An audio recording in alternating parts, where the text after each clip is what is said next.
की तरफ से एक छोटा सा नाटिका प्रस्तुत करने जा रहे हैं जिसका नाम है राधा कुंड का अभिभाव। तो चलिए हम लोग 3 बार हरि बोल बोल के ये ड्रामा प्रस्तुत करते हैं।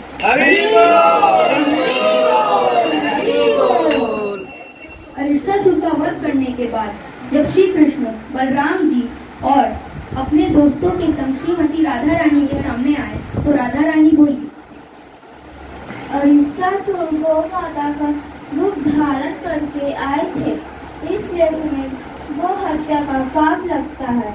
तुम्हें संसार में सारी पवित्र नदियों में स्नान करना ही पड़ेगा। मुझे एक अच्छा उपाय सूझा है। पूरे संसार घूमने से अच्छा है कि मैं सारी पवित्र नदियों को बुलाकर यहीं स्नान कर लेता हूँ। ओ कृष्णा, सपने देखना छोड़ो। सपने देखती जाऊं।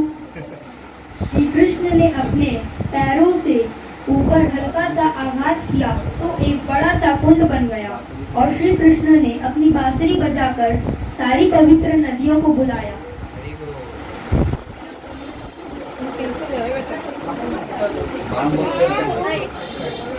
मैं हूँ गंगा पर्वत की राजा की पुत्री।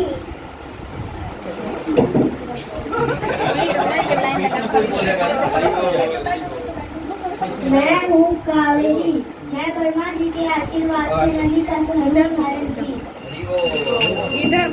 मैं गोदावरी हूँ, मेरा जल आप ही की तरह मधुर है श्री कृष्ण।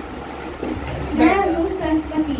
मेरा नाम संतों, वेदों और भगवान विष्णु के साथ लिया जाता है।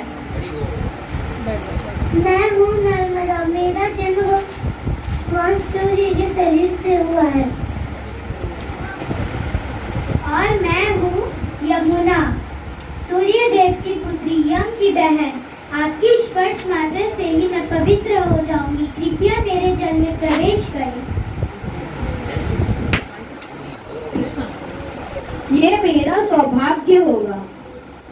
फिर श्री कृष्ण ने पवित्र नदियों में स्नान किया और बोला, इस सरोवर का नाम होगा श्याम कुंड। इस सरोवर का नाम होगा श्याम कुंड और श्याम कुंड में स्नान कर मेरे सारे पाप धुल गए। लेकिन तुम तीनों पाप के भागी बन गए हो। राक्षस अरिष्टासुर का पक्ष लेके आओ, श्याम कुंड में स्नान करके पाप धो लो। तुम्हारे पाप धुल कर अब ये नदी अशुद्ध हो गए हैं। हम अपना सरोवर खुद ही बनाएंगे। और राधा रानी अपने सखियों के साथ अपने अपने हाथों के कंगन से मिट्टी खोदने लगी और एक बड़ा सा कुंड बना।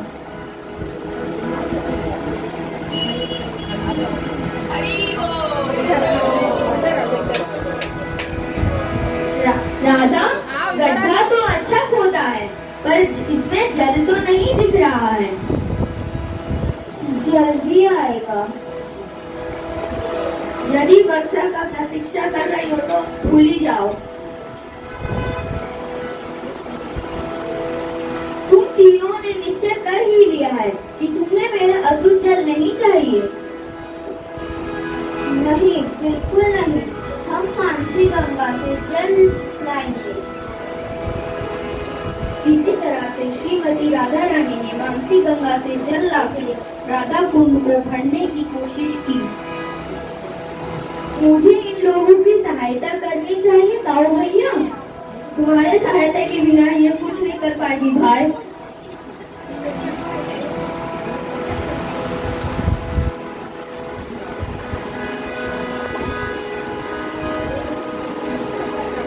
ऐसे तो सरोवर बनने में पूरा नहीं लग जाएगा।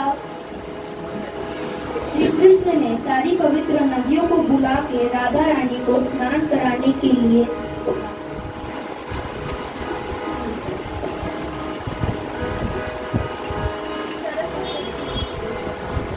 तुम तो थक गई हो और निराश भी हो गई हो।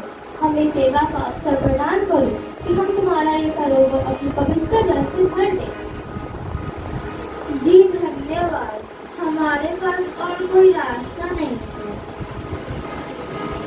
राधा, तुम्हारा राधा कुंड तो मेरे श्याम कुंड से भी काफी अधिक सुंदर लग रहा है।